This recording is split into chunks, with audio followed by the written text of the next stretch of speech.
Welcome back, everyone, to Phil's Recap and Review. The 69, dude! The 69th Emmy predictions episode of Phil's Recap and Review. Now, I am here this year. I was here last year as well with a good friend, and we'll talk about that in a second, to talk about the Emmys. I agree, before anyone that checks out the channel that knows, before Joe Dirty Locks, our co-host, says this screaming at the screen, I understand, and my co-host for this episode understand that the Emmys are a little bit of bullshit. But I'd say more than just a little bit of bullshit. There's a lot of people that weren't nominated that should have, and we'll get into that at the end into our snub section. But it is a thing that happens. I am going to watch it and get drunk while I watch it. So what makes it more fun? Making picks. And I'm not alone this time. Last year in this broadcast, I brought with me one of my good friends, one of my best podcasting friends and good friends in life, the good King Baby Duck from the Boston Bass Brigade. Welcome, King. Konnichiwa, my bastards and wenches. I am so happy to be back here on Phil's Recap and Review. This is going to be a fun time. And yes, I kind of agree with you. Like a lot of these well, actually not a lot of these picks. There are actually some that I agree with. But I do agree that there are some BS picks here in the Emmys, as there are every single year. But you know what? It's all about having fun, poking fun of itself. Maybe the Golden Globes is much better when it comes to poking fun of itself when it comes to the entertainment realm. But you know, you want to help cheer on the little guy when it comes to the Emmys and hope that fucking Modern Family doesn't win for the bazillionth time. Now, we know that, like I said, like King was alluding to, and as we said, it's a lot of bullshit. I mean, no one can tell you what the best or the worst thing is. There's certain stuff that was definitely made or designed just to win awards and isn't necessarily the most entertaining stuff. There's stuff that's entertaining that isn't necessarily award-worthy. What's the fine line in that? How are certain shows never nominated for Best Comedy when they are the funniest shows on television, or deep dramas just because they're animated or anime? How come those shows aren't nominated? And we're going to get into all of that stuff. But we're also not alone. We have with us, I see out of the side of my butt eye, and they will be side butthole. They will be coming in throughout the broadcast. We got Broke Black Man, we got Omen, we got Lindsay, we got Lola, we got Cloud, we've got lots of our good friends in the live mother fucking chat. Great to see all of you guys. And we're going to be watching this show, or Stephanie and I will be watching on Sunday evening. But also, it's already that early. Yeah, it's going to be this Sunday. I always thought it was like at the end of September. No. They're doing it. Oh, believe it or not, we're getting close to the end of September, too. I know. It's scary. It is fucking scary. But we're going to be making our picks. And we know that there are also some awards that we might not talk about because they just aren't like the main awards. I think there's like 20-something categories we're going to be talking about here. And there's also a Google Doc in the description box of this video. So if you want to share in with your picks, put your picks in, it's an editable Google Doc. So just click on that. Put your initials next to the name of the category that we pick. So Sunday night, when we actually do the live stream of it, we can kind of rank and see who wins this bullshit fantasy pick'em draft of the Emmys, which leads me to an interesting point here, King, because and this happened last year too with us doing this. Do we pick for what we think is going to win, or do we pick for what our favorites are in this situation? You know what? I feel like this is all about the favorites. I feel like these are the people we want to win. I'm not going to necessarily say that these are the people that are going to win, but this is like us saying, if there was true justice in this world of ours, these are the people and shows that will be walking away with awards. I love you, King, and I love your idealistic approach. I'm going a different route. I like to win games. No, I'm gonna do probably a combination of both. There's some instances where I'll definitely be talking about things that I'm so passionate about, but in some of the ones I may be not so passionate about, or I think someone got gypped out of a nomination, I might just pick who I think's going to win. But before we go any further, I see in the live motherfucking chat, Craig gives us a $2 super chat donation. He says, "Spin that damn wheel, Phil. I want to fucking spin." So, King, you haven't been here since we brought in the wheel. Basically, we have super chat donations. I bring out the magic wheel here, and whatever the wheel lands on, I need to do. So here we go. Let's see what happens. Let's see what happens here. And I finally was able to big money. No whammies. I was finally able to get the close-up cam on the wheel here. Did that really land on that, Craig? Craig, is this thing fucking rigged or not? Holy always shit, and everyone always wants it. Yeah, it is. I got a drink. At some point, I'll go over and get a steak for the super chat there. Fucker, you actually did it. Way to go. Way to go that it actually landed on that justice. Two broke girls are my cousins. Oh shit! Don't say that word. We got Lola, we got Lindsay, we got Broke, we got Omen, we got all of our friends. People say drink. Yeah, I know. I got a drink. I'm gonna go get a glass in a second and pour myself some wine. It's fucking awful. Hashtag drink. Craig says, "Hi, I always get filled drink." It's ridiculous. Okay, so we're also, if you guys want to follow along, as I said, you can check out the Google Doc in the description box below, or you can just go to like the Wiki 69, dude. 69 this should be subtitled 69 Emmys 69 dude. Like, I just want to see Alex with extra lube. Yeah, with extra lube.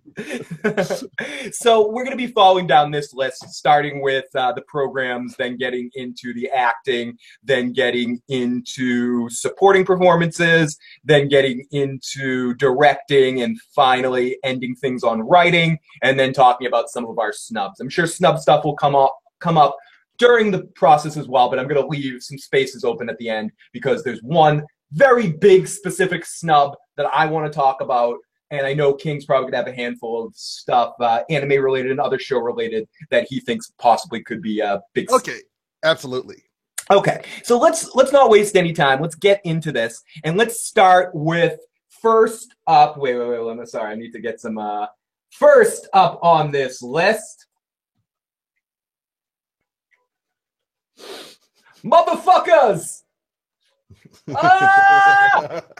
This is the category I like to call the "Why the fuck wasn't Real Funny Shoes ever nominated?" I said shoes. I understand I said shoes there. But I need some shoes. No, okay. This first one is Outstanding Comedy Series. Our nominations for Outstanding Comedy Series is Atlanta, Blackish, Master of None, the aforementioned Modern Family, Silicon Valley, Unbreakable Kimmy Schmidt this past year, whatever, and Veep, which is always nominated. Okay, so I'll go first here with my comedy. On this one right here, I'm picking this more for what I think is going to win rather than what I want to win. Partially because I think none of the comedies on that list should be nominated for Best Comedy. I don't think any of them are quite that funny. I mean, except for maybe no. Let me rephrase. Atlanta's all right. I'm not a big fan of it. Blackish is funny. I don't think it should be nominated for Best Comedy. Master of None should be. Modern Family, I get it. Silicon Valley's very good, so I get that nomination. Unbreakable Kimmy Schmidt, I think, is shit after the first season. I think. Wow. I think, and I know that might be your pick here, King. And this is why I like to. No. I'm just surprised. This is what I like to bring King on, because me and him are good friends. We agree on a lot, but we also have very different opinions, and very different opinions on comedy, on entertainment, on video games. We go in a lot of directions. For me, for whatever it's worth, Unbreakable Kimmy Schmidt kind of, once John Hamm left, the show kind of went downhill for me. I think he added so much to the show in that first season, and I think after that, the rest of the season seemed a little ridiculous to me, and I just couldn't get with it as much. But I mean, but I can understand comedy is subjective. So I'm going to go with the classic pick on this one, the winner for the last billion years, and it's probably going to win again. I'm going with Veep because I still have a crush on Julia Louis-Dreyfus. No, that's a pretty good pick. I do have to admit that, no, Veep out of all of... I'm glad you didn't pick Modern Family because I know that usually always wins. Fuck Modern Family. I know, fuck that show so much. All of the shows on ABC about quirky families, it's done. Just kill them all. Kill them all with fire. I don't mind the Goldbergs just because I generally like Jeff Green and I like the parents on it. But I'd say in general, I would still agree with you if the Goldbergs, and I like Patton Oswalt, so to see him get something where he's actually an active member of the show. Right. So I appreciate that just because Patton Oswalt's one of the I would say, like, just kill everything off except for Goldbergs and maybe Fresh Off the Boat because there isn't enough representation of Asian Americans on television. Yeah. Cloud7 says, love your hair, Phil. Grumpy Old Man says, Modern Family has a couple of good points. Brooke says, Modern Family was okay in the beginning, but now it's fucking terrible. Hello, The Walking David in the live motherfucking chat. I also forgot to mention that our voicemail lines are open today. So if anyone wants to leave some voicemails about some selections or some thoughts that they have on this Emmy selection, you can do that at 781-990-8585. 8509. Again, it's 781-990-8509, and we'll play these messages during the show on and off. So feel free to mention or talk about any of the categories or any of the topics, and we'll just play the calls towards the end of the show if we get any. So, Evan, what is your pick for best comedy of the year? You see, I'm trying to figure out between two shows because I loved both of these shows, and that was Atlanta and Master of None. And between the two of them, I felt like they did an excellent job regarding the whole mixture of great comedy with some fantastic drama. I give a lot of credit for Atlanta because a lot of the humor was one of those sort of like come from sort of humor. Like you had to like rewind it and play it back again and be like, oh my God, I can't believe they actually did that sort of thing. So I have to give Atlanta credit for that. With that being said, I felt like Aziz Ansari was really on his A game with Master of None, especially with this second season. The first 3 episodes of Master of None, which were all filmed in Italy, were true works of art. Like there's no other way to describe it. Like true works of beautiful visual art that had a great dose of comedy and self-awareness that a lot of shows don't have the guts to showcase. And that's why I'm going with Master of None for Outstanding Comedy Series. Even if you're not a fan of him, it's hard to hate at all on his arc as a performer and what he started off as, even on as a bit role on the worst season of Scrubs that you don't even want to like be aware of. That was a season of Scrubs. I don't know if that was his first thing, but it was the first thing that I was really aware of him to kind of lead. The first thing I knew him from was from the comedy troupe Human Giant on MTV. Oh yeah, I never really watched that. That was I'm too old for that, I think. It was so good, really funny skits and the like. If you have it, I think it's on iTunes. If you go on iTunes, watch it on there. I'm sure you can find clips of it on YouTube. But man, it had some of the most funniest shit that MTV had done like last decade. Now, go into the live chat for a second. Modern Family has 2 good points. Sophia's breasts, says somebody. Ariel Winter's boobs are my favorite. Your time is up. Sophia says Broke Black Man. Master of None is fucking awesome. And he also loved the You're Fresh Out of the Boat reference. The Fat Kid was hilarious. Sophia, she's got Joe at home. Brooklyn Nine-Nine is mess. Somebody, we got Lady Warrior of House Brady in the live motherfucking chat. Great to see you. So our 2 picks on that one are King picked Master of None, and I picked Veep. But yeah, with Aziz, he's just had such I think he's funny, and I agree with you. I think Master of None is extremely well put together. He's not one of my, you know, everyone has people they find funny or don't find funny or find hilarious. He's not necessarily high on my list, but even I appreciate what he does and can look at his whole arc of a performer and just being incredibly impressed how he just keeps moving up at his own pace and by his own rules, almost in the same way as someone like in a different kind of context, but someone like Mark Maron that will just keep doing his own thing until people catch up on it rather than conforming to doing other shit. They both seem to have tried that and they're like, fuck that. I can't do what other people, fuck you. I won't do what you tell me. I'm going to do what I want. And people are either going to like it or they're not going to like it. It's kind of like what happened with Louis C.K. because before he had Louis, he had Lucky Louie on HBO, and that was kind of people telling him what they wanted out of him for a comedy. And then him going to FX with Louis was him saying, fuck you, I'm going to do what I want to do. Exactly. People are saying Professor X is giving me the hairy eyeball. Sorry about that. Professor X is eating a sandwich right now. It's his first sandwich of the day, so he's feeling a little weird. Okay. I almost want to put off this second one because this is the toughest pick for me, so I'm going to give this one to you first. So we're going to move over to, and these are the big ones. We're obviously starting with the big ones first. This is the hardest one for me personally on the entire list to pick. Now, we're going into Outstanding Drama Series. Now, our nominations are from AMC, Better Call Saul, from Netflix, The Crown, from Hulu, The Handmaid's Tale, from Netflix again, House of Cards, interesting, from Netflix, Stranger Things, and from NBC, This Is Us, and from HBO, Westworld. Now I'm gonna walk in and go get a glass to handle my super chat donation drink, and I'm gonna pass this one over to King Baby Duck to give you his selection on favorite drama of the year, and I will be right back. All right. Oh, shoot. Let me think about this because The Crown was pretty good. House of Cards wasn't that strong this year, I have to admit. I never really got into This Is Us. I don't have HBO, unfortunately, so I can't say I watched Westwood. I will say, though, I think here I do have to give it to...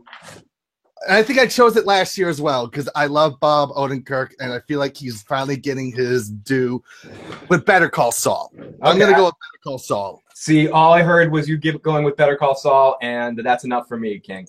So, okay. So here we go to my difficult choice. Question answering. Didn't Stranger Things season 1 win last year? What are they doing again this year? No, they didn't win last year because they hadn't even aired last year. No, they were at, or was it the Golden Globes they were at? Where they showed Golden up, Globes. They were at the Golden Globes. Where they showed up and started delivering like milk and cookies to people or something or whatever it was. I forget exactly what it was. Okay, Westworld should win, but they'll lose. Is broke. Mike says just watched Stranger Things last night and literally just watched the last episode. Game of Thrones must have been late, says SM. Lola says yes, Stranger Things. Fuck Game of Thrones, Emmy year round. Stranger Things better not fuck this shit up. Stranger Things versus Westworld versus House of Cards for broke. Lady says love your technical difficulties side. Fuck you, you won't do what you tell me. Okay, so we're getting into probably again my most difficult list. Now I'm gonna go down this whole tale here. Now, let's start with the ones I didn't pick. We got The Crown on Netflix, which I believe won last year.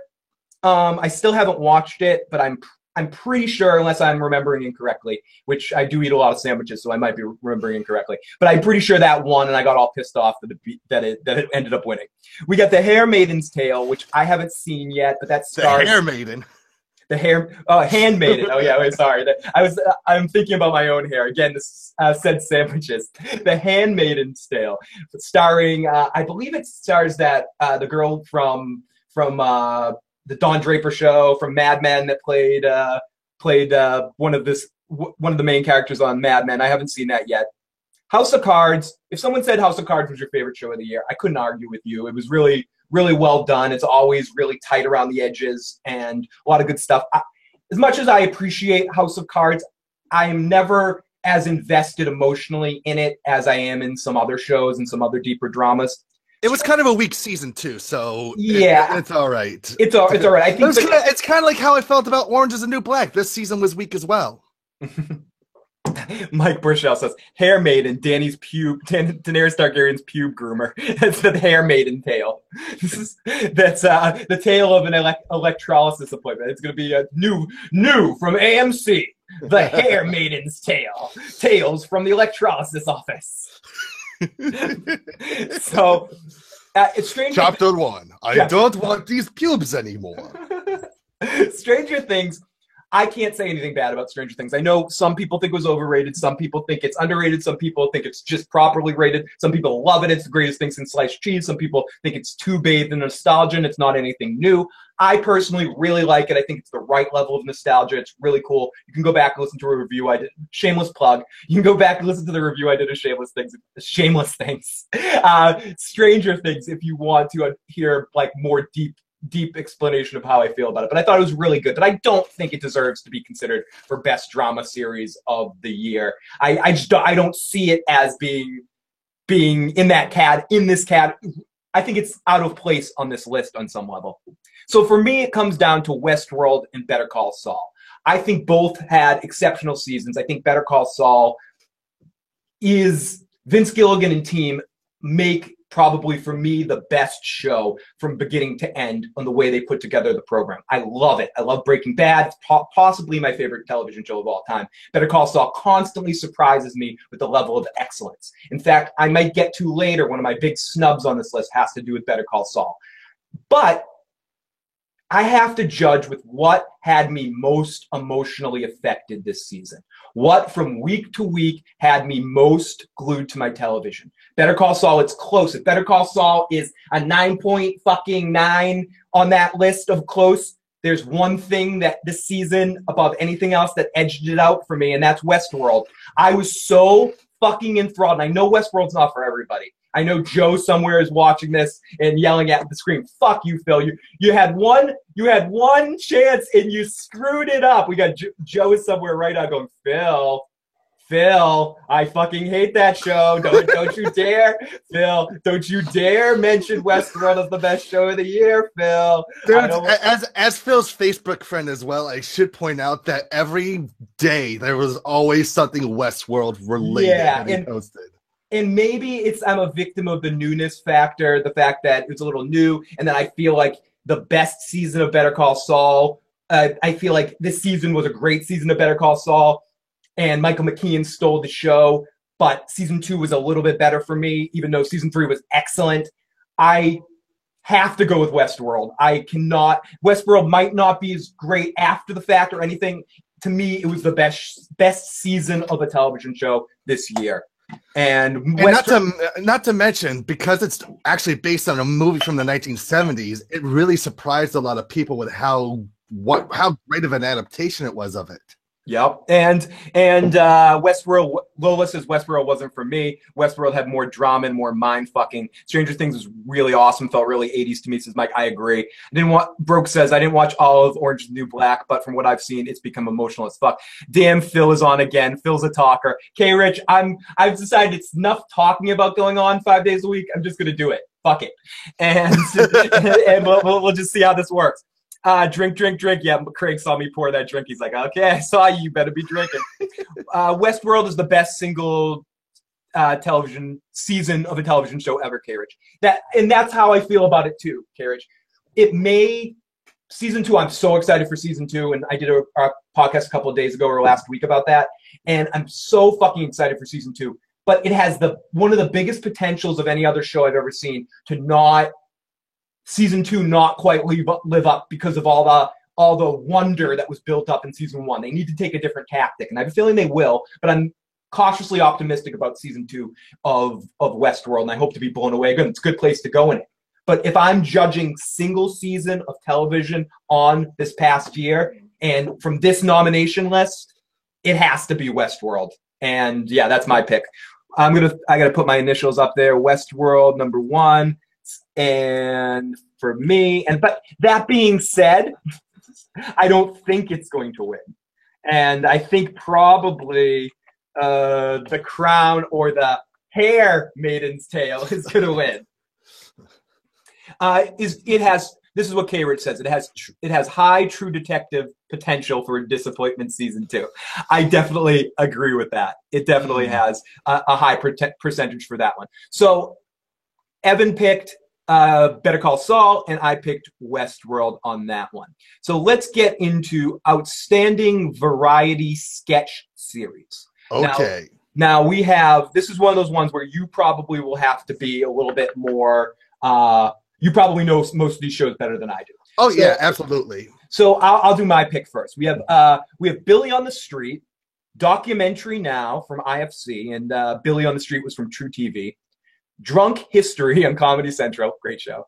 Portlandia on IFC, Saturday Night Live on NBC, and The Tracey Ullman Show on HBO. Now, I'm going to do this. This is one that I've watched other shows in this. If I have to go my favorite on this list, it would probably be Drunk History. I really do like Drunk History. But just for like nostalgia, just for love, just because I want to hang out with her, and hopefully she's watching this, probably never, but one day I want to be able to play this clip for her and go, motherfucker, you watch this and come on my show. No, I really love Tracey Ullman. I haven't watched it. Start the show. I haven't watched a second. Her new show might be shit on a stick, and I haven't watched a second of it yet, but I'm giving her my vote because I fucking love Tracey Ullman.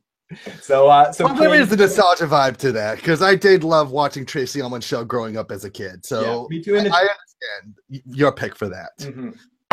And because but if I was going by my favorite on this list, it would probably be Drunk History.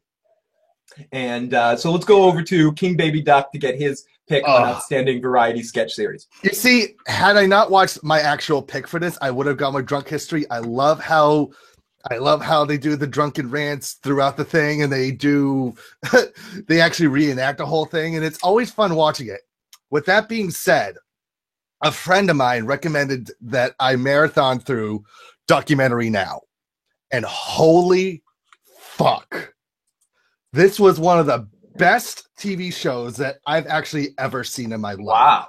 Like, they like really do everything possible to like, they make fun of and they pay homage to old documentaries, and they do it in such a way where they literally recreate them in such magnificent ways. There was one that then in the second season, they do a reenactment of the Talking Heads film documentary Stop Making Sense. And to the T, they managed to make it look exactly like it, but make it funny as well. And the teaming of Fred Armisen and oh shit, what's his name? Who is the guy who played Stefan in Saturday Night Live? Oh, I know who you're talking. The chat will tell us in a second. Yes, but yeah, I know who you're talking about. Okay, so the two of them, like creating a new documentary each week and making it so it looks real. Like there were times where I'm watching this documentary and I'm like, this is too good to be fake. And I know it's fake, but it's like it looks too real to be fake. And in a Spinal Tap way, like you wishing Spinal Tap was a real band. Yes, exactly. And there was actually an episode in season 1 where it's kind of like a Spinal Tapper sort of thing called the Blue Jean Committee, I think which was a great documentary. This one they did Bill Hader. Bill Hader. Yes, thank you. Who said Bill Hader? Rich Shatwell and 4 Times as Funky. Thank you, Rich and Funky. Okay, but this season, they had a 2-part documentary that was paying homage and making fun of Robert Evans's The Kid Stays in the Picture. And just the way it was put together, the way it was photoshopped, the way it was pieced was outstanding. It was funny as hell. And I feel like a lot more people should be watching it. It's on Netflix. If you don't have IFC, watch it. It is one of the absolute best things you'll ever see this year. Awesome. Good suggestion on that one. We'll go in the live chat for a second. My Little Pony is the Jam. Tempest Coming, Bill Hader and Seth Meyers. Stefan, Yerkel. Can you name the nominations again? Bill on the Street, Documentary Now, Drunk History, Portlandia, Saturday Night Live, and The Tracy Ullman Show. So let's go over to this next one, and we're going to go to King first on this pick. And this is Outstanding Variety Series. We have Full Frontal with Samantha Bee, Jimmy Kimmel Live, Last Week with John Oliver, The Late Show with Stephen Colbert, The Late Late Show with James Corden, Real Time with Bill Maher, and of course, we have the one that should win this award every fucking year, Conan O'Brien. And my vote goes to Conan fucking O'Brien. Sorry, kid. No, I agree. Conan gets the short end of the stick every year, and I love his show. I think it's still on par with what he used to do back on NBC. I love the Clueless Gamer segments. Like, that's what I tune into. I think it's some of the best stuff on the planet. It's so good, dude. It's so good. And I think this is what it comes down to. All these people are really good, and I know I'm going to say that I'm going to let you pick, but I'm spite picking Jimmy Kimmel because I think he's the funniest guy on here. But I don't think he has the best show here, but I'm just going to spite pick Jimmy Kimmel here. Okay. But my problem with this list right here is that all these people, none of them are hosts in the way that they host a talk show. You know, like they're comics that are doing whatever in their own medium or something, and they're good at what they do, and whatever. You know, I have people here that I like on this list, people that I don't. Fucking James Corden can go fucking suck an egg. But Conan is like built to be a host. And like he has that thing that Johnny Carson had, that Dave Letterman had, that's like this, and I hate this expression, but it's true, an ineffable quality you can't quite put your fucking finger on, that when they're in that seat, you fucking believe they should be in that seat. And I think it's what we're doing now, where it's people aren't necessarily in positions because they're good at it.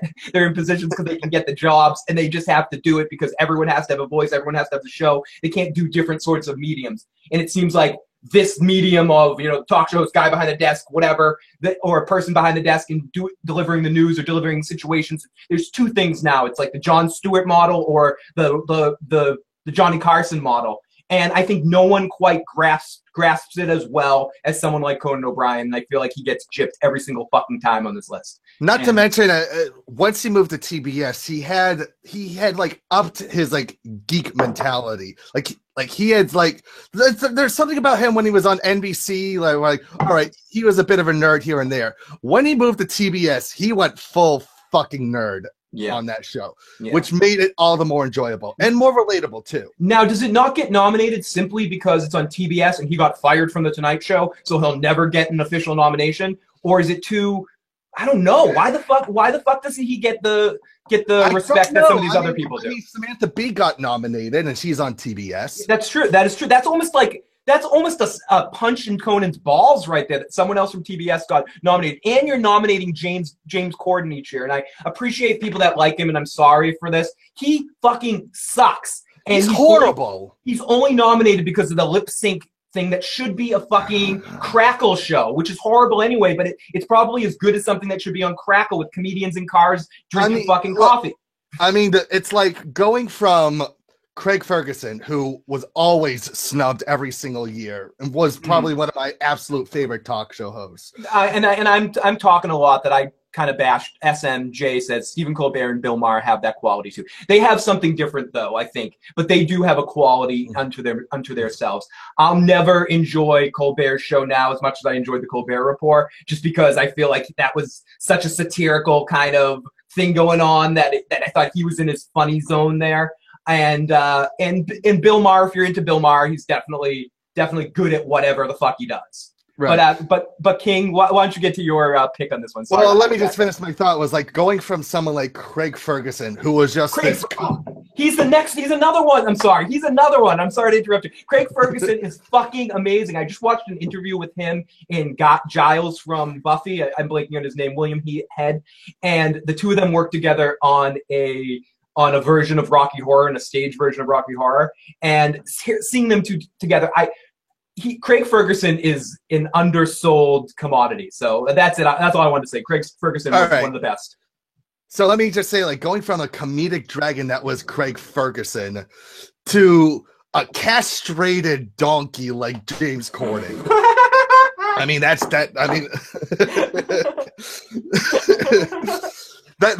sorry, but CBS fucked up there. He's awful. But going to my actual pick. He's awful.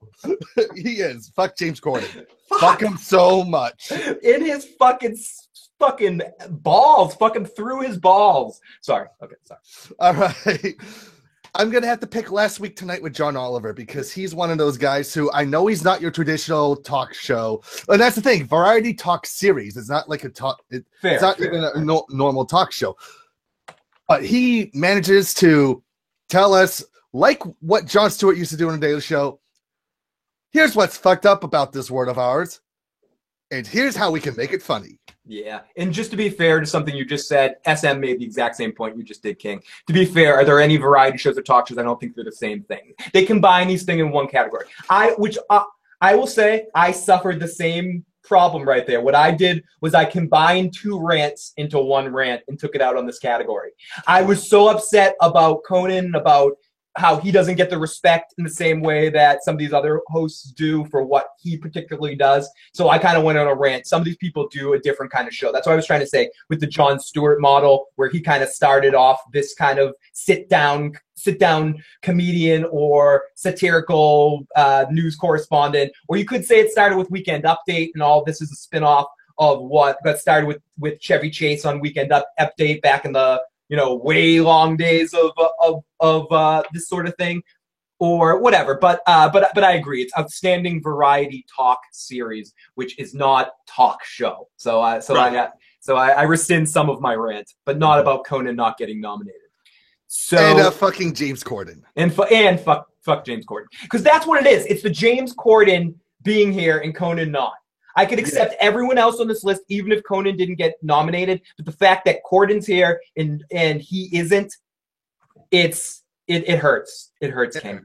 So it hurts. No, I feel your It pain. hurts. It hurts. We all feel your pain, man. We all feel your pain. I fucking hurts, and it's one of my big snubby ones. So to get to our next two, this is outstanding limited series and outstanding television movie. Okay, these two. Now, first of all, outstanding limited series. Our nominations are Big Little Lies from HBO, Fargo from FX. Doesn't this seem like the wrong category? Whatever. We'll talk about that. I'm sorry. Feud, Betty and Joan, which I didn't see, but I assume was awesome. Genius, Nat Geo, and Night Of on HBO. Now, by default, I have to pick Fargo because it's here. So I'm going to pick Fargo, King. Well, I just want to say that considering that Fargo is going into its 3rd season, it's not a fucking limited series. What? I don't get it. Could it stop at any time? It's like what are the qualifications for limited series against regular series? I don't. Think about like Arrested Development. Like that only lasted 3 seasons compared to something that wasn't like that was syndicated. I mean, and that won all the outstanding comedy series when it was nominated. So, like, that was technically a limited series, but it wasn't.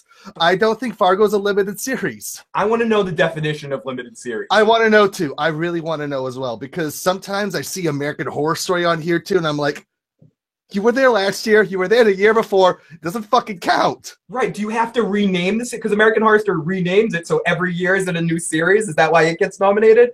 Or last year? I don't know. I mean, like, does a season... Maybe how the show is put together, but now so many other shows are put together as 10-episode arcs. So then would Better Call Saul... What's the difference between, like, Better Call Saul and Fargo? I mean, other than the fact that Fargo is based on a movie, so could it be that it's based on a movie series, so it's like a limited... Well, so is Westworld. So is Westworld essentially, too. Good point. There's always money in the banana stand, though. There's always money in the banana stand, Lindsay. Always Sunny isn't nominated in any category. I watched that show. Arrested Development was the shit. That Lois says, "Move on, next one, please," because she hasn't seen any of this one. But King, what's your pick here? I'm gonna go with Genius because I felt that Jeffrey Rush did an amazing portrayal of Albert Einstein. And it's hard not to go. I haven't seen this either, but it's hard not to go with Jeffrey Rush. He's an excellent actor and always delivers an amazing performance. I've heard good things about Betty and Joan, but it's hard for me not to go with Fargo. Night Of, I've heard decent things of too, but I haven't actually seen it. So let's go to another one of stuff I probably haven't seen other than one. We get Outstanding Television Movie, and number one on this list is Black Mirror. San Jupiter episode of Black Mirror is nominated. Well, it was a movie. It was like a movie special. Okay, it was a movie special. And then we have Dolly Parton's Christmas of Many Colors, Circle of Love. That sounds... I vote for her boobs. Yeah, that sounds like a lot of love in her boobs. Then we have The Immortal Life of Henrietta Lacks from HBO, Sherlock, The Lying Detective, and The Wizard of Lies on HBO. And The Wizard of Lies is where we have De Niro playing Bernie Madoff. I honestly can't lie. I haven't seen any of these. Stephanie watches Black Mirror and says it's great, so part of me wants to vote for that because I understand how good it is from just the people that enjoy the show, and I assume this movie was very well done. But I'm going to go for what I think rather than what I have any, and I'm going to go with I think what won last year and always gets regarded as one of the best shows on television. I'm going to go with Sherlock, The Lying Detective. And I'm actually picking Sherlock, The Lying Detective as well.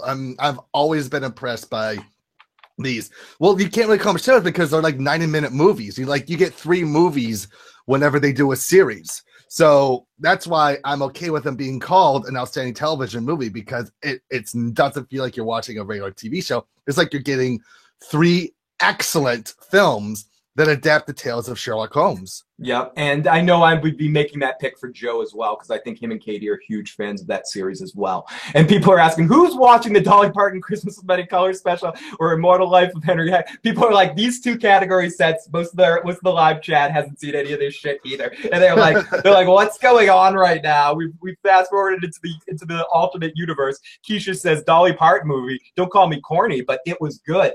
I mean, I don't doubt that it was pretty good. I like some of those recent holiday specials. I know they're not for everybody, and some people have been hating them, but I hate Michael Bolton, and I like that cheesy, awful Hollywood Netflix special to watch it and get drunk and make fun of it. The Bill Murray Christmas one we had a couple of years ago. So I appreciate that kind of thing. So if it's a Dolly Parton one, she's always funny and she's always quirky, and she always has nice boobs. So. Big early Christmas bonanza, just like Jim Turkey, Nazi Barbecue. I can make the show names. I can make up show names too. Yeah, Big Earl's Christmas bonanza, Jim's Turkey, Nazi Barbecue. See, I can make up show names too, Phil. Nazi Barbecue sounds fucking horrible, by the way. I definitely don't want to watch that. I was going to say it's like the sequel. But you guys are right. They'll go with PBS always wins. Muppets Christmas. I only know Sherlock. I go with Sherlock. And Benedictus Cumberbatch's Cumberbuns. Mm-hmm. So let's get to another one that I think King probably wants to get through as quickly as possible as I go in a slight rant here. Outstanding reality competition. We got The Amazing Race, American Ninja Warrior, Project Runway, RuPaul's Drag Race, Top Chef, and The Voice. Wow. Fuck, do I have to? I picked Survivor, but it isn't here because it's the one I watch. But I'm going to go with Top Chef, just randomly. I'm going to go with American Ninja Warrior. Because at least that's entertaining. See, I did that last year, and it didn't win. So I was going with a winner pick this. Try a winner pick. But you're right. It's probably the most entertaining one on this list. And Leslie says, watched a portion of Henrietta LAX Biotopic, which they had selected another actress for leads besides Oprah. But you guys are right. They'll go RuPaul's Drag Race, LOL. You guys still have The Voice in the United States. Damn, these shows are still on. What the fuck? So let's get away from all of that and get into acting now. It's time for acting. And so those are for real.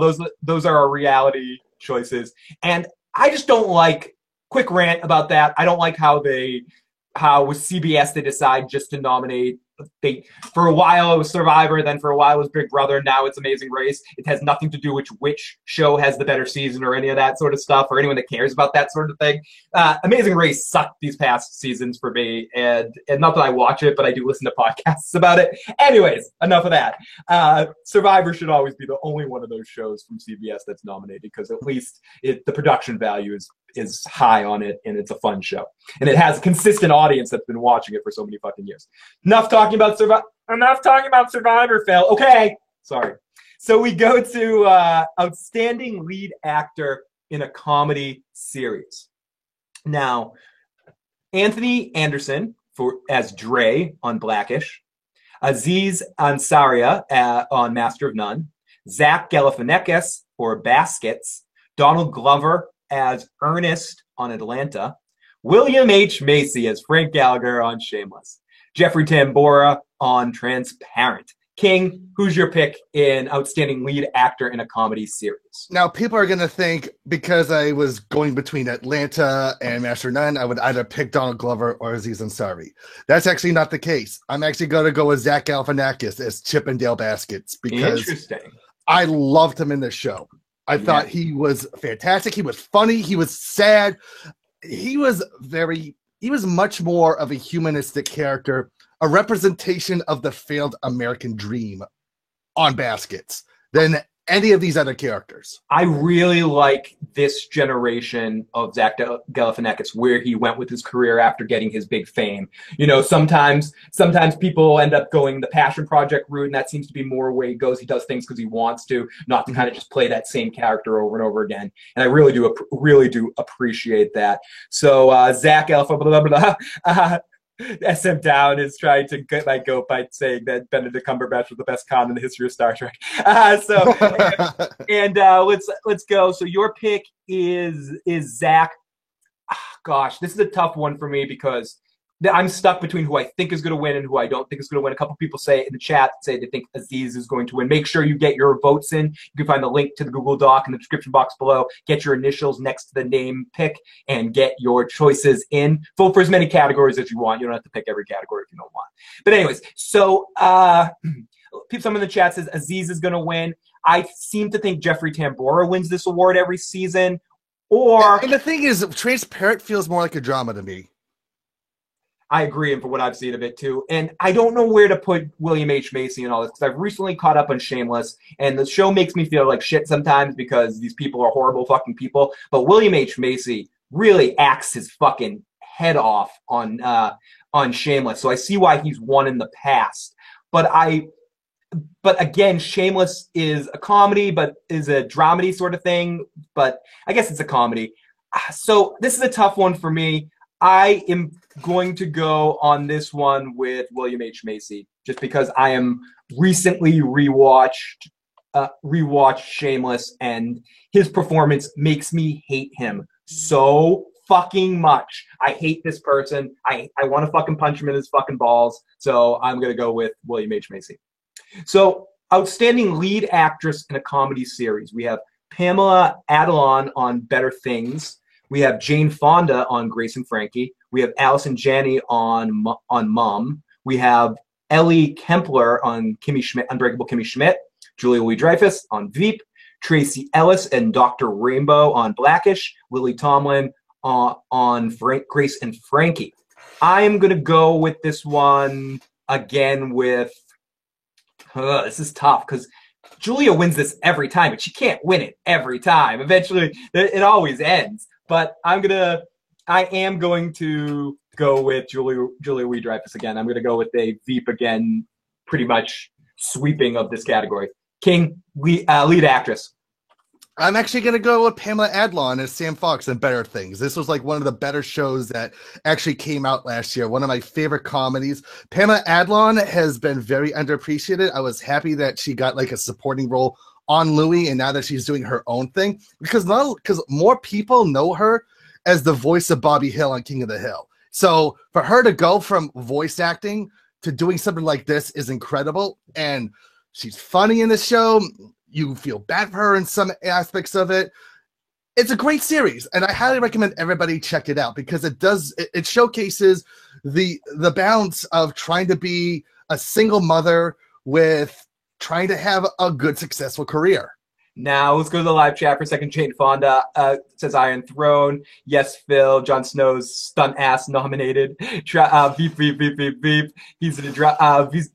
Julia is Iron Throne says Julia is overhyped like all the Seinfeld actors. I loved Julia before she was ever in Seinfeld. When she was on Saturday Night Live, I loved her on Saturday Night Live. And she was on a show called Day by Day, I believe it was called, or Step by Step. I forgot what it was fucking called. But she played like a real bitch character on that. And so I've always had a little bit of a Julia Louis-Dreyfus crush. So I am a little partial to her. So maybe she is a little overrated in some case. But I think Julia is the best. I think she's one of the funniest people ever on the fucking planet playing in a sitcom or on Saturday Night Live too. She was so fucking so awesome in her roles in that as well. And when was her Saturday Night Live stint? In the 80s, I believe. Was she part of the Eddie Murphy cast? I think she was or right after. She was around that time. She was like around. I think she was at the tail end of the Eddie Murphy and right before that season with Robert Downey Jr. when everything went to shit. Yeah, when they had like Anthony Michael Hall and Robert Downey Jr. and they fired everyone. Larry David actually worked. That's when Larry David and Julia Louis-Dreyfus first met each other, because Larry David was a writer that couldn't get any of his skits on there, and Julia was on there, so they became friendly, which is what made him think about her back when Seinfeld came around. Four Times Funky says, I always thought Julie was overrated until I watched Veep. She knocks that role out of the fucking park. Funny as fucking hell. And let's continue on here. And I'm hearing some banging, so I'm going to need to run into the other room in a second. So I'm going to get you into the next category, King. Outstanding lead actor in a I'm going to get you on one of your tougher categories. Outstanding lead actor in a drama series. Sterling K. Brown, This Is Us. Anthony Hopkins in Westworld. Bob Odenkirk, Better Call Saul. Matthew Rhys in The Americans. Liv Schreiber as Ray Donovan in Ray Donovan. Kevin Spacey as President Frank Underwood. And Milo Ventimiglia as Jack Pearson in This Is Us. So Julia still got her props, got to give it to her. SNL was good in the early 80s. Remember watching in an apartment, the Atari 2600 in television. I just got here for the comedy lead actresses. What categories did I miss? Nicholas, great to see you. And I'm gonna go over to King while I run in. And I gotta let my puppy in. Outstanding lead actress in a drama, lead actor in a drama series. Oh, you baby, you're knocking out of tough one for me because I haven't seen most of these shows. Okay, so apologies to all of you listeners right now, and viewers as well. Anthony, because I love Anthony Hopkins. I grew up watching him. I love him, even though most of the films I watched of him when I was a kid, I really shouldn't have been watching of. Liev Schreiber is Ray Donovan. I know Ray Donovan's a very good show. You know, I think I still have to go with Bob Odenkirk as Jimmy on Better Call Saul because he is what makes that show so fantastic. All right, I guess I have to wait for Phil. No, I'm back. Okay. Sorry about that. It's okay. But was it good timing? Kind of. Okay, so I went Bob Odenkirk. You went Bob Odenkirk. Okay, so it's tough for me to not appreciate your pick. I love Bob Odenkirk. I think he is an excellent actor, and I think he's proven himself exceptionally on Better Call Saul. That being said, I do think this season on Better Call Saul, I had to go get my mom to change the laundry. This season of Better Call Saul belonged to somebody else, somebody that didn't get a nomination and deserved to. As much as Odenkirk killed it again this season, he got upstaged by somebody else in the acting department this season. And his name is fucking Michael McKean. And I know Michael McKean can't be nominated in this category, but he should have been fucking nominated in another category. And I don't want to take away from Odenkirk's performance because he kills it. He surprises me. He deserves all the respect in the world. And if Odenkirk wins this award, it's fucking justice. I think I screamed last year he should win this award. But he wasn't the best actor on this show this season. But who was the best actor on their show this season, and who should win this award to encourage him to make sure he does more of this show, and he's always around somehow because Ford lives forever. And I gotta give it to my fucker. I am so sucking the Westworld dick this year. I am going to fucking Anthony Hopkins. Yes, Anthony Hopkins. He delivered in all of Anthony Hopkins' career. And so many amazing roles that he did. Some could say he never surprises you, or he does a similar kind of thing. This character, this take, the way he put this performance in, to me, was the best performance he's done in maybe 10, 15 years. He just really put his all into this. I feel like I saw different shades of colors of Anthony Hopkins, and I was surprised and horrified in a way that I haven't been since maybe Hannibal Lecter kind of performance that he gave. But even that was different than that. It was menacing in a different way, in a mind fuck kind of way, in the way that David Tennant as in Jessica Jones had a sort of controlling way about him. And it was that sort of calm controlledness that was exceptionally well done. And no matter how many times I watch it, but Phil, Westworld fucking sucks. Anthony Hopkins fucking sucks. Overrated. He's just fucking playing Thor's dad again. He fucking sucks. Hey, at least he's not playing his role from the last Transformers movie. Fuck. You see, in the last Transformers movie, he sucks there too. Fuck Westworld. Fuck it. It's horrible and boring, you stupid. So I just, the Joe Bot aside, I cannot look past Anthony Hopkins as that kind of performance that he gave this season. So I'm giving it to Anthony Hopkins. So to go to the other category here, outstanding lead actress in a drama series, we have Viola Davis in How to Get Away with Murder, Claire Foy as Queen Elizabeth on The Crown, Elizabeth Moss as June on The Handmaid's Tale, Kerry Russell as Elizabeth Jennings on The Americans, Evan Rachel Wood as Dolores. Oh, sorry, my pants just got wet suddenly. Evan Rachel Wood, giving me some Rachel Wood on Westworld by Sumerial Mind. Robin Wright as Claire Underwood. You can repeat everything I just said, and maybe. And say in times 100 and say I got to give this to Evan Rachel Wood, And I'm going with the Westworld thing again. I mean, this is going to be boring here, but Westworld. Well, let's look. I know you're sucking on the Westworld dick, but so I'm gonna help by clasping the balls of it for this one. So I'm also giving it to Evan Rachel Wood. Excellent, I like it. We got a couple people in the chat. Let me go to the chat here for a second and go. Brooke Blackman says Viola Davis better win. And Nicholas says I'm gonna suck that Westworld dick all night. I love good mind fucking with Westworld. Well, four says we all suck Westworld's dick. Okay, the pimp of the year of 1984 goes to Phil. Does Better Call Saul?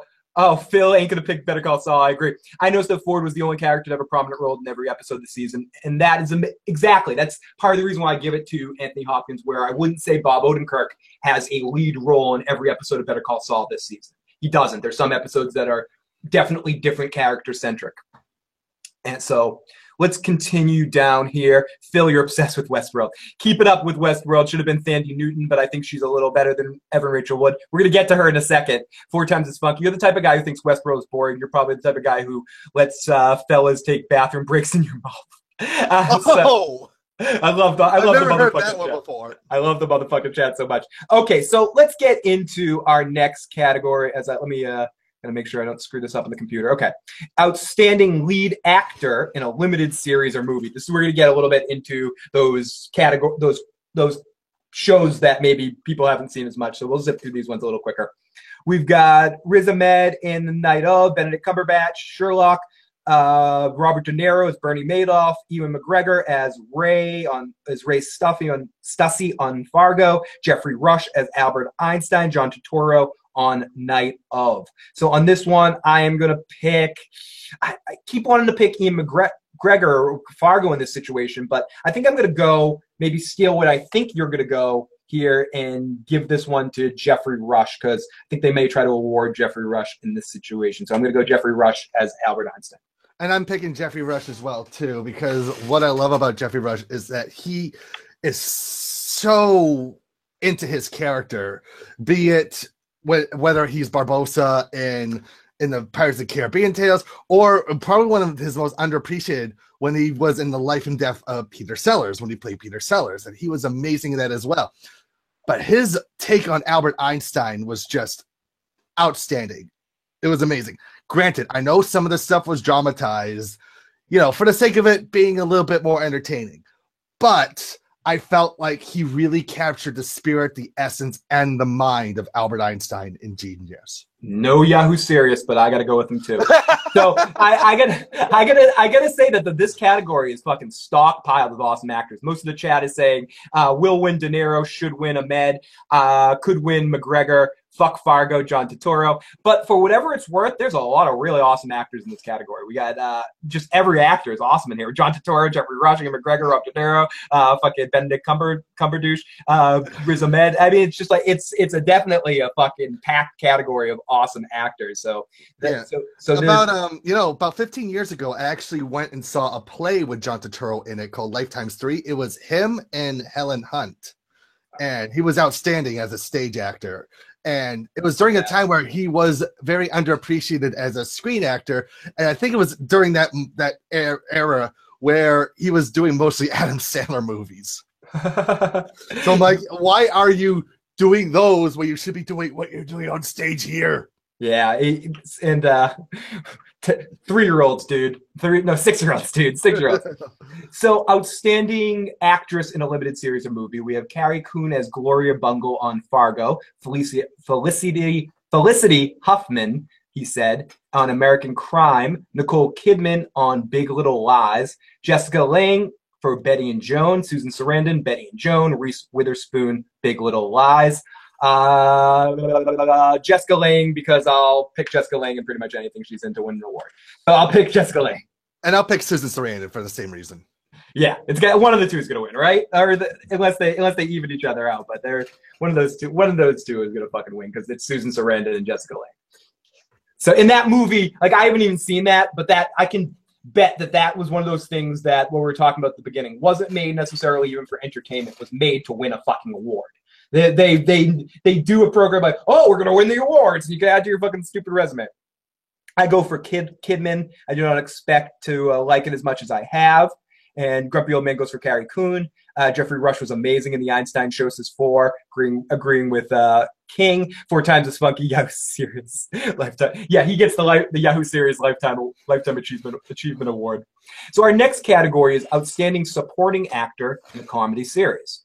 Louis Anderson for Baskets. Alec Baldwin on Saturday Night Live. Titus Burgess as Titus Androdson. What? How do you say his name on Unbreakable Kimmy Schmidt? As Titus on Unbreakable Kimmy Schmidt. Ty Burrell as Phil Dunphy on Modern Family. Tony Hale as Gary Walsh on Veep. Matt Walsh as Mike on Veep. I'm gonna go with easy pick on this one. Louis Anderson. I love Louis Anderson. Love Life with Louis. Love that he's on shows. Love that Louis Anderson is still relevant and doing good stuff. He's one of those big stand-up comedians as a kid growing up, and then he did Life with Louis, and it was so awesome. And then he's just always been around, and he's one of those comedians that's so respected by other comedians. So I got to go with Louis Anderson on this one. And I'm picking Louis Anderson as well too, because it was one of those things where when Baskets first aired, you hear Louis Anderson's going to play them on. You're like, oh, this is going to be hilarious. And then you quickly forget that Louis Anderson, that's a woman, that's a guy playing a woman. Like he's just fantastic as Christine Baskets in there. Like you laugh and you feel bad for her, considering how her life was growing up. He's amazing. Like Louis Anderson had the ultimate comeback with Baskets. Yep. And I hope that he wins this award. Because didn't he win last year? He did win last year. All right. So people are listening. So I think people understand. It's hard not to like him. He just seems like he's like one of those guys you want to hug, almost like John Goodman. They're different kind of performers, but they have that same, I want to hug you. I just got to hug you. So, outstanding supporting actors in a comedy series. We have Vanessa Bayer as various characters on Saturday Night Live, specifically the episode that Dwayne Johnson's The Rock host. Anna Chomsky on Veep.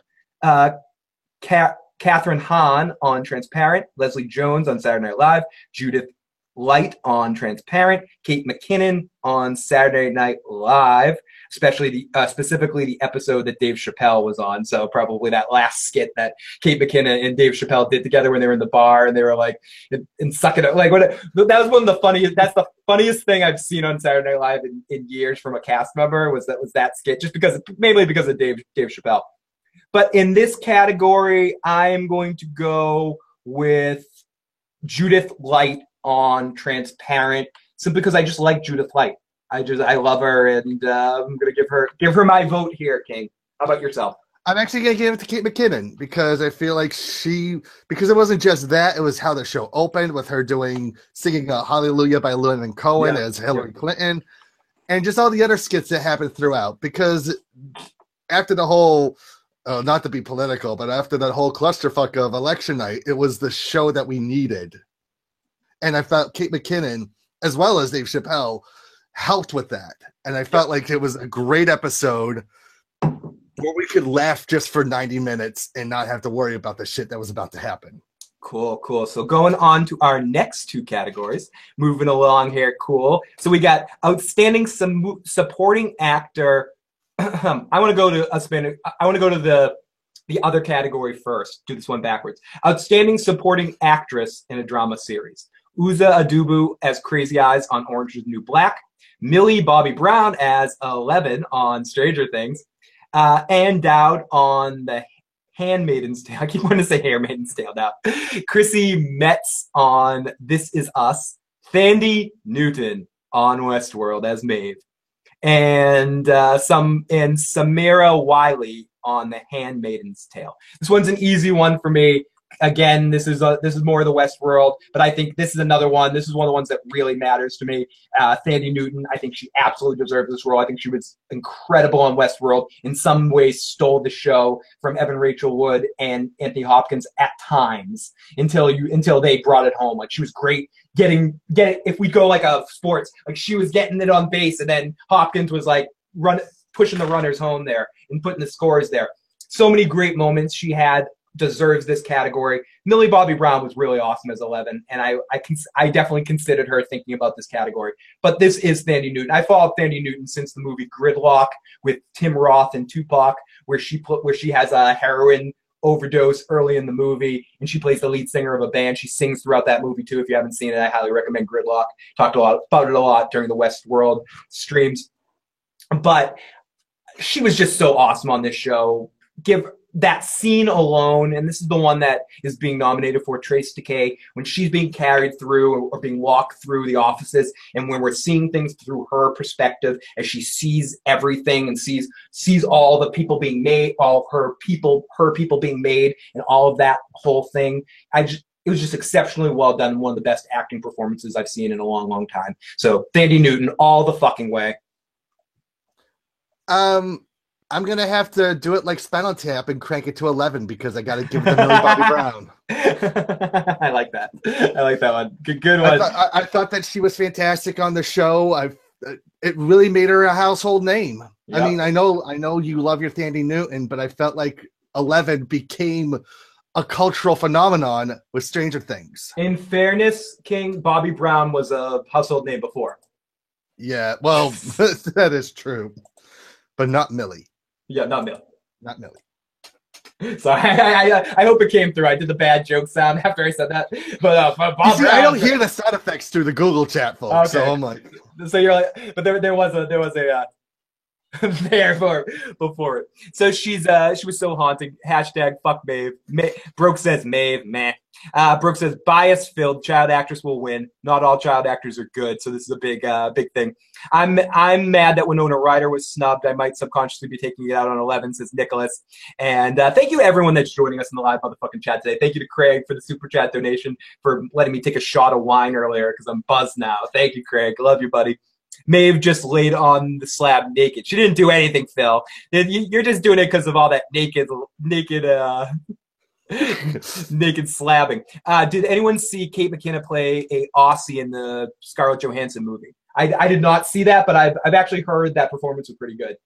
From I think on the Double Toaster review, they said she was pretty good in that role. But Winona was amazing too. Maeve just flux. Okay, so to go to this next category, I just want to get this one over with. King, I might have to go in a little bit of a rant here. Yep, so, okay. Outstanding supporting actor in a drama series. I'm going to start limited. No, this is just support.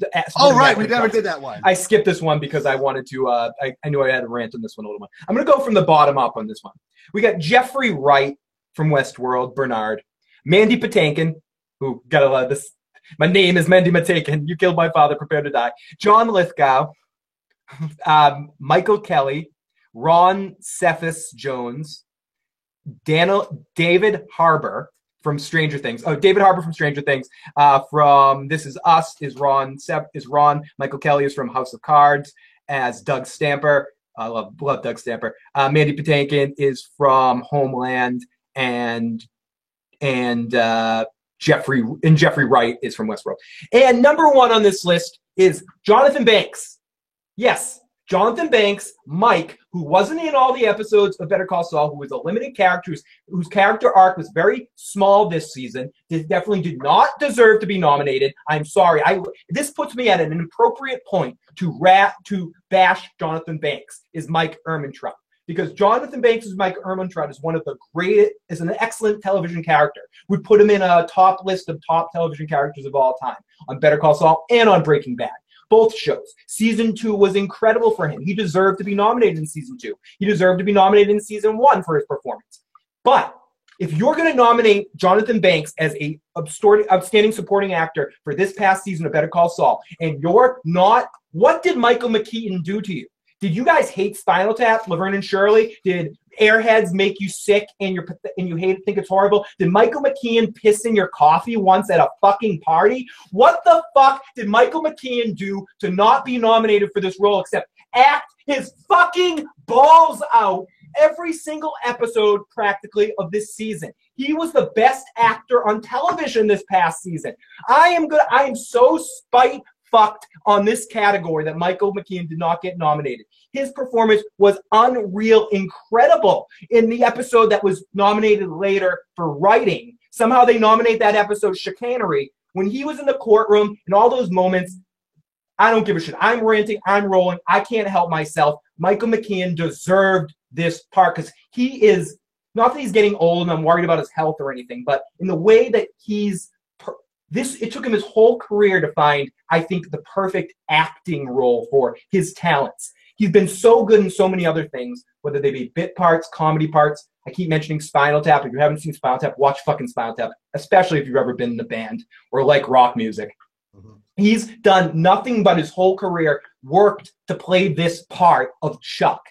And I know these awards mean dick cheese, but if you want them to mean something, you need to award the best actor on television this season. And that is Michael fucking McKean. Can I also add, too, that he was amazing as J. Edgar Hoover in both the stage and TV movie adaptation of All the Way? Because he fucking owned that role, too. He kills it. He just eats up screen time. But what he also knows how to do is he's also an amazing giving actor that knows how to not steal a scene, but he knows how to always make a scene better. And I'd go as far back even in Laverne and Shirley as a comedic guy or whatever he's done. And I mentioned Airheads again, too. And I know I'm focusing on like 2 or 3 of his roles throughout where he's been in like hundreds of fucking things. A Mighty Wind, Best in Show. Don't forget those. Everything. It's just fucking bullshit. Michael McKean seriously must have crapped on someone's lawn, must have let his dog shit on someone's lawn and then wiped it in, or been a right asshole to someone in the nomination committee to not get a nomination for this. In his potentially, spoiler alert for Better Call Saul, potentially last opportunity on that show to get a nomination. Fucking a waste of fucking space. You pissed. This whole fucking thing is a fucking sham. Fuck you. You know what? No. Let's not say fuck you. Let's not say suck a dick. Let's make him smell the glove. Smell the glove. Thank you. Yes. Thank you. Smell the glove on a fucking sex farm. Yes. And I'm gonna stick it in a big bottom, King. 3 people will get that, but the 3 people will laugh, King. So let's move on from my fucking stupid. Oh no, I didn't do my picks there. Right. So that being said, I'm gonna vote on who I think, not who I want to win, and this is one of the one times I don't think I'm going to go for Jeffrey Wright on Westworld, even though I think Bernard was excellently done and has some of the great lines. I am going to vote on this one with again in honor of a different movie because I like the Princess Bride. I'm voting for Mandy Patinkin.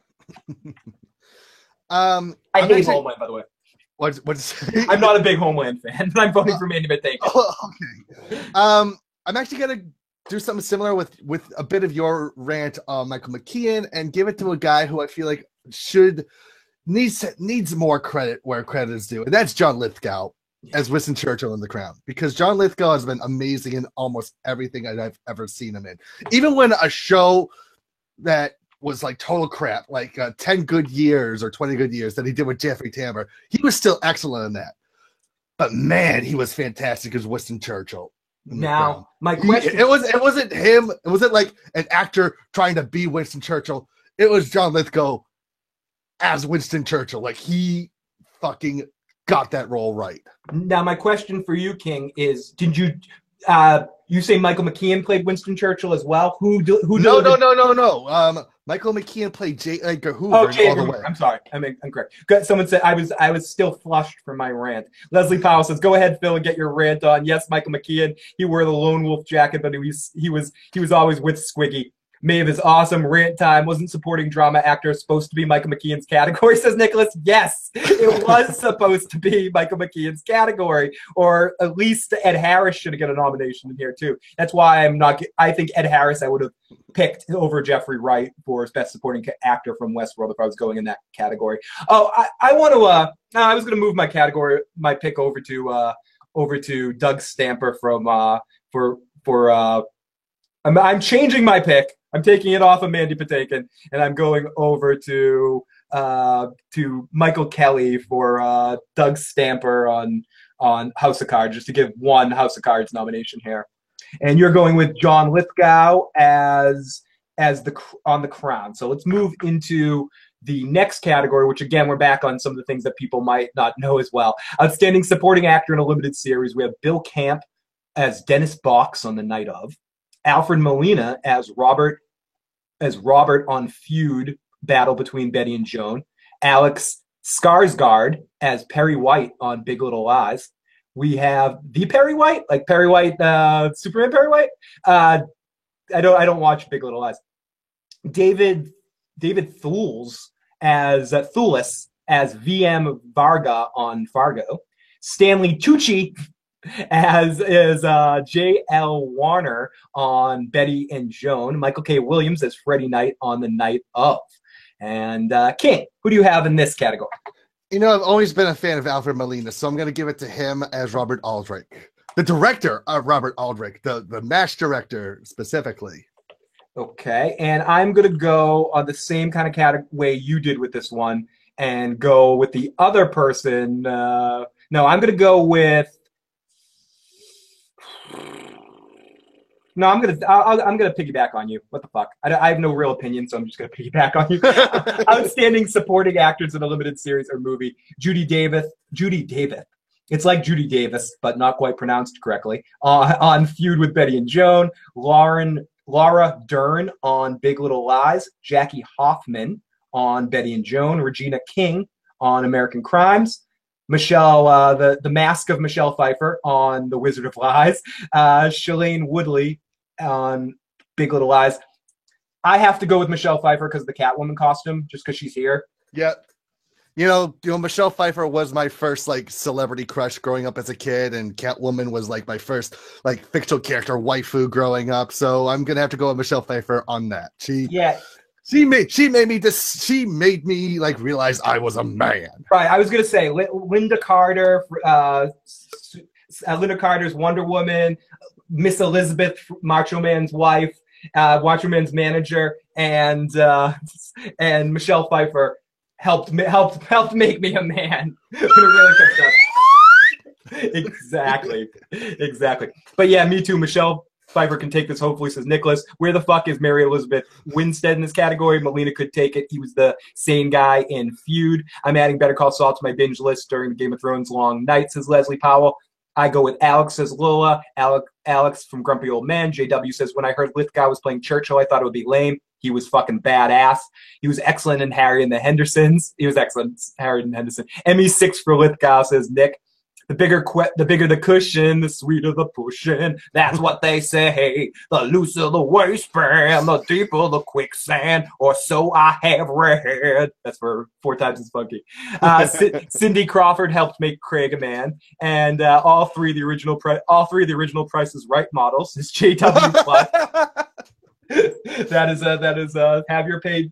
I was not going to be spayed or neutered after seeing any of them.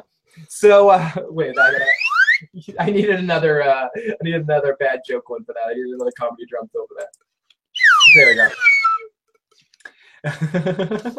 we go. So here we go. Let's continue on to our next category. So where we both went with down to directing.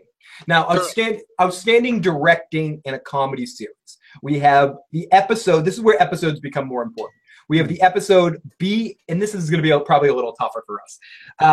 The episode BAN from Atlanta, directed by Donald Glover. The episode Intellectual Property of Silicon Valley, directed by Jamie Babbitt. The episode of Silicon Valley, directed by Mike Judge, called Server Error. Quick side note, I mentioned to you before, but Mike Judge has a new HBO series that's coming out soon where he takes like interviews with musicians and he's going to be animating to it. Very excited for that. The episode Blurb, directed by Morgan Sackett of Veep. The episode Justice, directed by Dale Stern of Veep. Wow, there's 3 Veep episodes in this category.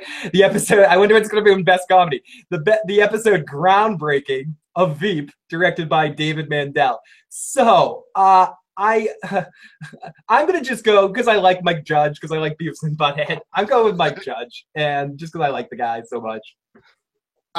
For this one, because this was actually one of my favorite episodes of anything last year, I'm going to go with BAN, Atlanta, which stands for Black American Network. And the episode was basically them doing a talk show and with fake commercials for like products that black people buy, like cigarillos and fancy cars and 40 ounces. It was a huge satire of growing up, being African American and all that, but it was presented in such a way that was so brilliant. There's a segment in this episode where they interview a black guy who thinks he's stuck in the body because he thinks he's a white guy, and so when they show him like in the studio, he's like all looking like Goku from Dragon Ball Z. That's an actual quote from the episode.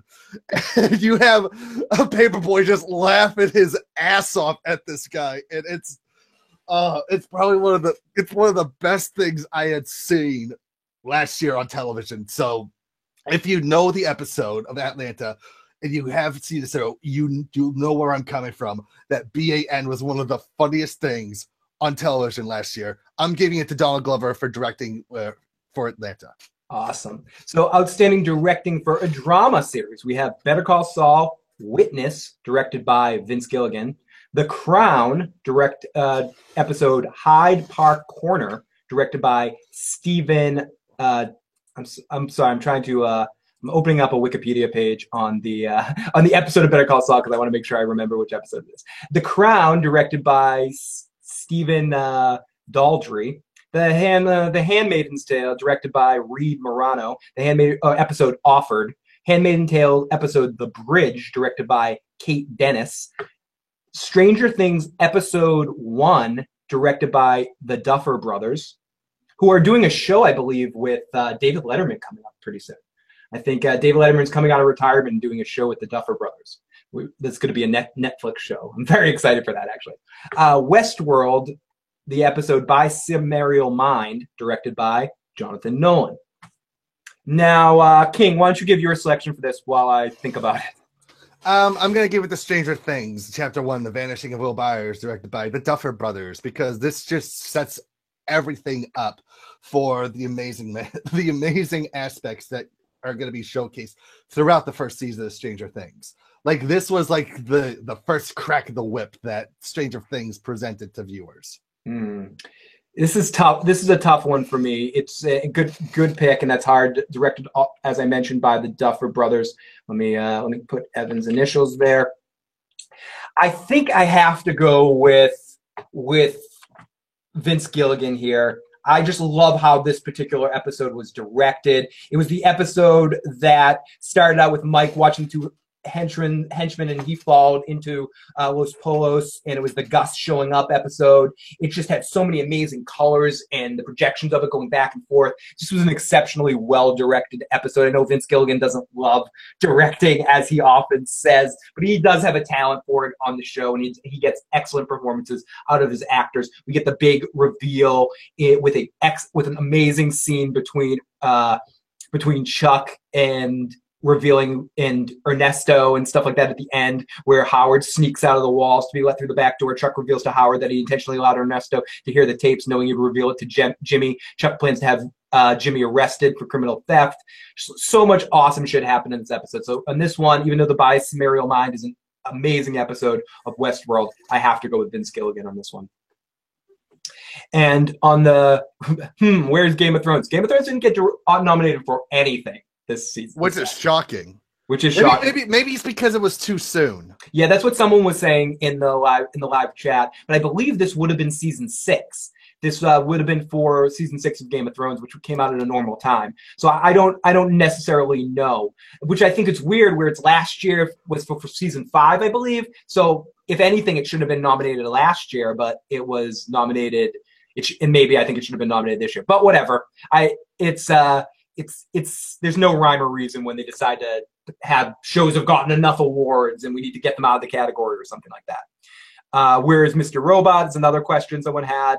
So outstanding directing in a variety series. We have the episode Hamilton of Drunk History, the episode The Red Show of Jimmy Kimmel Live, the episode Multi-Level Marketing of John Oliver, the Stephen Colbert Show number 179, in the Saturday Night Live episode that Jimmy Fallon hosted.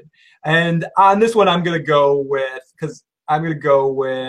the fuck. I mean, I honestly don't have episodes of these shows remembered in this context. So I'm just gonna go with Drunk History because I'm going with Drunk History as well too.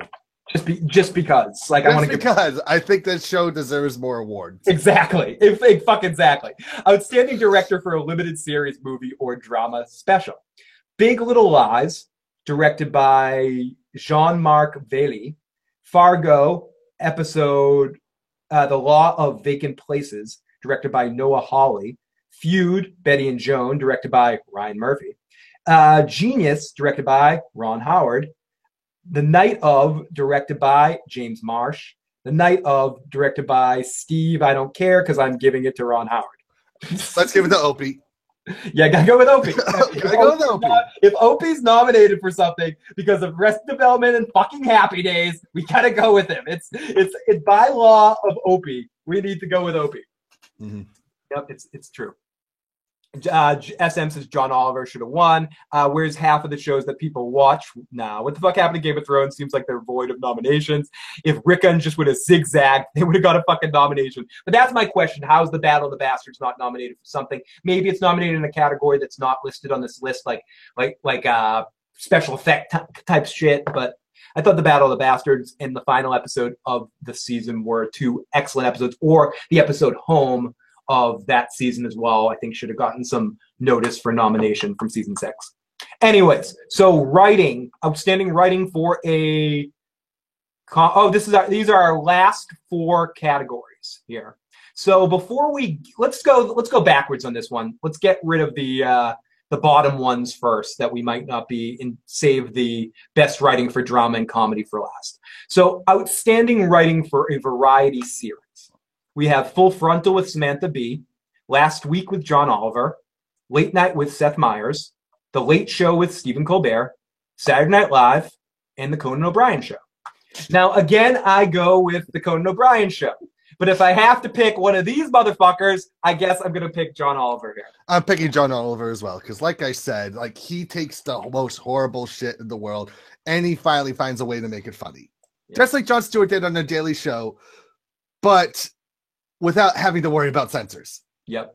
And I don't necessarily watch the John Oliver Show too much, but I always found him funny on The Daily Show. And I understand, and I know a lot of people that do that say that he's the spiritual successor to what Jon Stewart did. So let's go to outstanding writing for a limited series, movie, or a drama special. Big Little Lies, written by David Kelly, Chief Hero. That's a DVDA song from the guys from South Park. And Google that if you want. Black Mirror, San Junipero, written by Charles Booker. Fargo, the episode The Laws of Vacant Places, written by Noah Hawley. Feud, Betty and Joan, written by Ryan Murphy. And written by Ryan Murphy, Harvey Cohen, Michael Zahn, and Ryan Murphy. Oh, no, it's a couple of episodes. That one episode by Ryan Murphy. So 2 categories from Betty and Joan. Interesting. And Night Of, written by Richard Price. I'm going to go with Black Mirror. I'm going to go with the Fargo episode. Fargo episode, okay.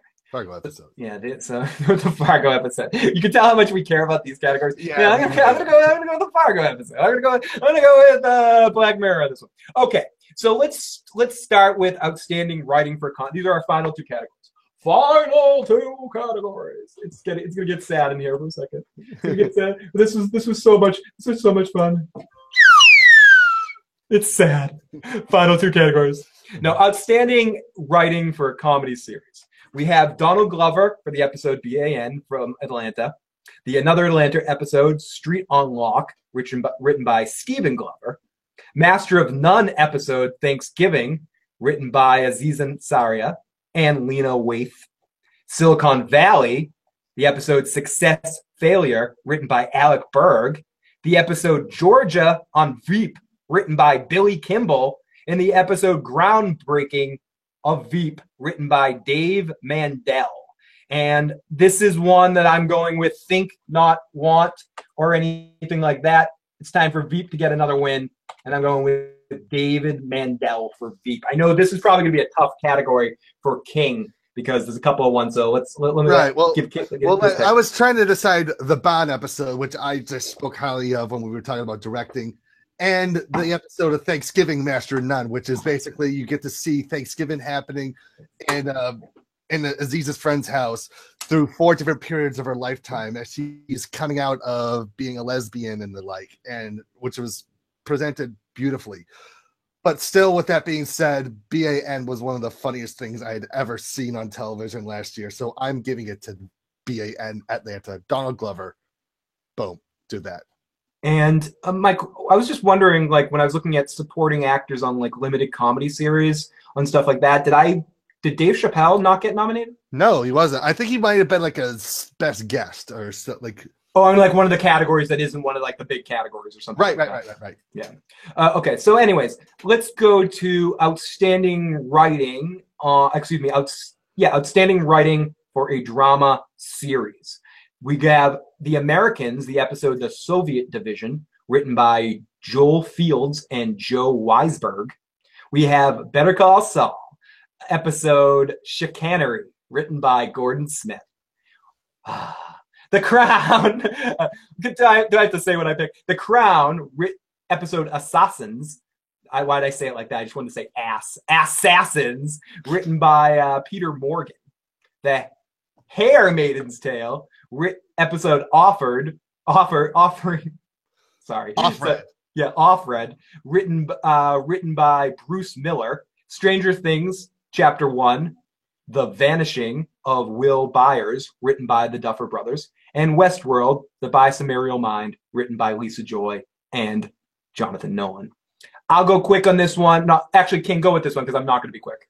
All right, I'm going to go with The Crown episode Assassins, written by Peter Morgan, because Peter Morgan knows how to write the Royal Family fantastically, because this is the same guy who did the movie The Queen with Helen Mirren, one that had to win the Oscar for. I feel like he does an amazing job when it comes to royalty and the like. So I'm going to go with Peter Morgan, The Crown episode Assassins. Excellent. And this is a tough one for me, but not really, because I do think Westworld was the best show on television, but this doesn't mean it was the best episode and moments that I had. Some of my best moments this season were some moments from Better Call Saul with Michael McKean performances. And the closest thing I can do to give Michael McKean a vote here is the one episode that's basically his huge episode was nominated for Best Writing. So obviously they're paying off the writing, not the acting performance, but that's fine for me. Chicanery. When he in the courtroom, that's the courtroom scene where he busts out, where Jimmy gets him in the trap, and Michael McKean has the monologue of all monologues for me on television for the season. And this was just such a finely written episode. And if you ever want to listen to the writer talk about it a little bit, you can listen to the Better Call Saul Insiders podcast of that episode and listen to Gordon Smith explain a little bit about where some thoughts came from that episode and how much Vince helped and the interaction they had on that. So this one it's tough for me, but ultimately it's an easy pick. So Westworld might be the best show this season for me, but it wasn't necessarily the best episode or moment. That is saved for Better Call Saul and maybe even Game of Thrones at some moments where it didn't get nominated here. So that's our list. Those were nominations. If you guys want to get your nominations in, I saw a bunch of people threw them in the comment section below. You can also put it in the ultimate list, the big list that we have. If you follow the description box below, there is a Google Doc that I opened up for anyone can edit it. So just come up there and you'll see where King and I have our initials, and then you guys can add to it and put your initials too. And then the night of the show, I'll try to keep up with this as drunk as I get that evening watching the Emmys and angry or whatever and silly. Stephanie and I will try to keep track of the votes, and we'll see who wins the booby prize. And you mean the Dolly Parton prize? Yeah, the Dolly Parton prize. Does that mean Game of Thrones is eligible for the 2018 Emmys? Let's go. Game of Thrones season 7 aired too late for the Emmys, but what about season 6 is my only question. And I thought Battle of the Bastards won many. Oh, they did win Emmys last year. I am wrong. I'm an idiot. Someone's yelling at the screen. So it was that season 7 started too late. So how is that going to work with season 7 and season 8 of Game of Thrones? They're just not going to be able to be nominated for awards? No, they'll probably be nominated next year. For 7 next year, and then the following year and then the year after for season 8. Interesting. Yeah. Michael says, let's do the porn awards next season. I actually might have some nominations for that. So before we call this a stream, let's talk a little bit about if we have any specific snubs. Now, I mentioned Michael McKean and also mentioned Conan O'Brien as two of my bigger snubs for this year for different random categories. But I'm trying to think of any other shows. Did Glow come out too late? Because I think Glow did come out too late. I think Mark Maron and what's her name, Allison Brie, deserve some nominations from Glow. And so I don't know if Glow will be nominated next season. But those are my I already kind of talked about my two big snubs. King, I know you probably have a little bit for some snubs, and also maybe want to mention some animation and how it's not represented here in any way. BoJack Horseman, snub. Got fucking snubbed.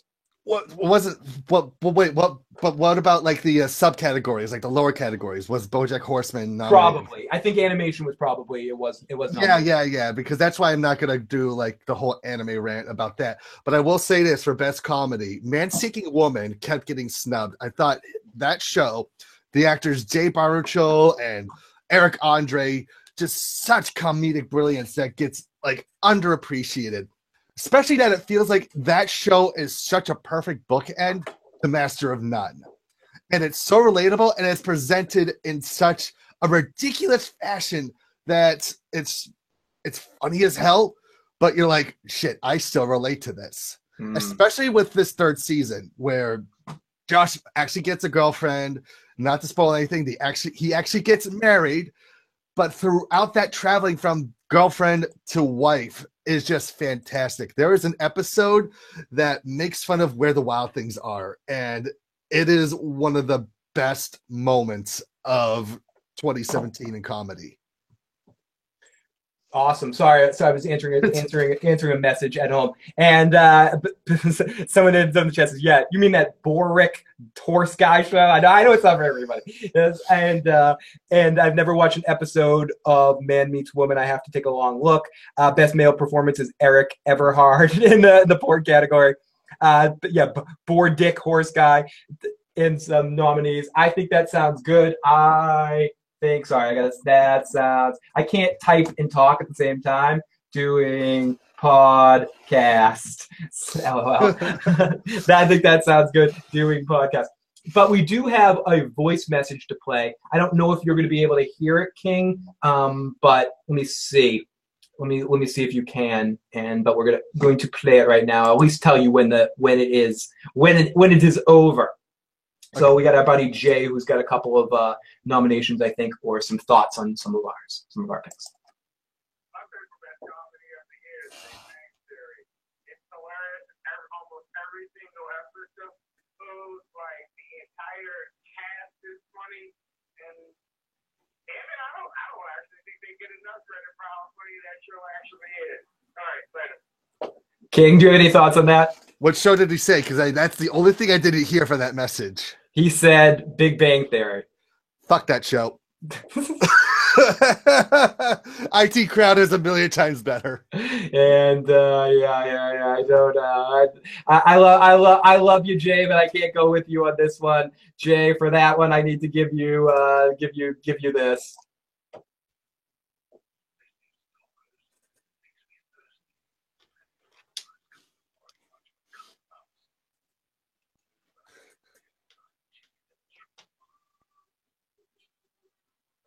No, I think the show's a turd.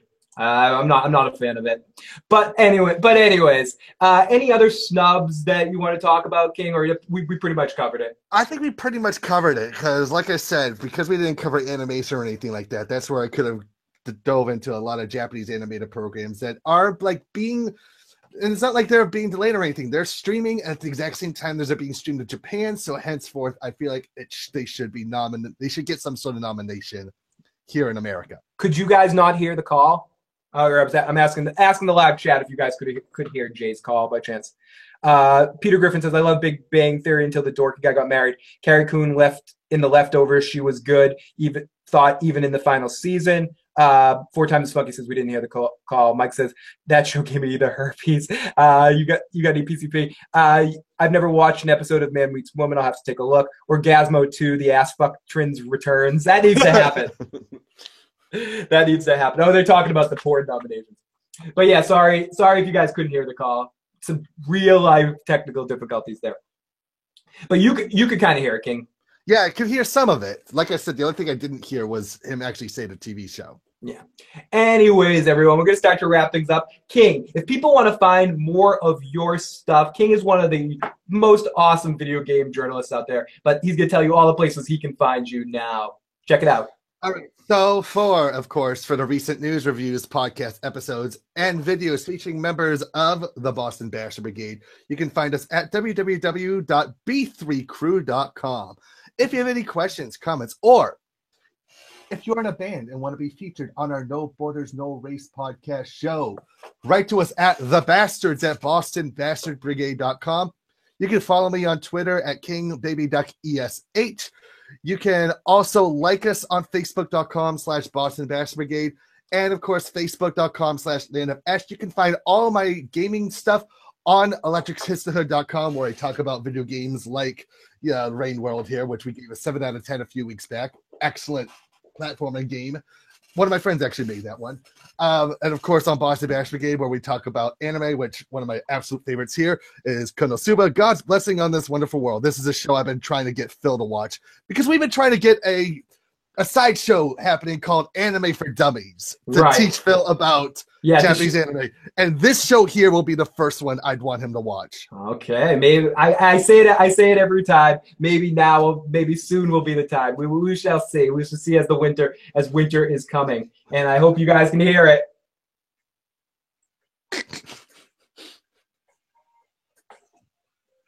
Hey, yeah!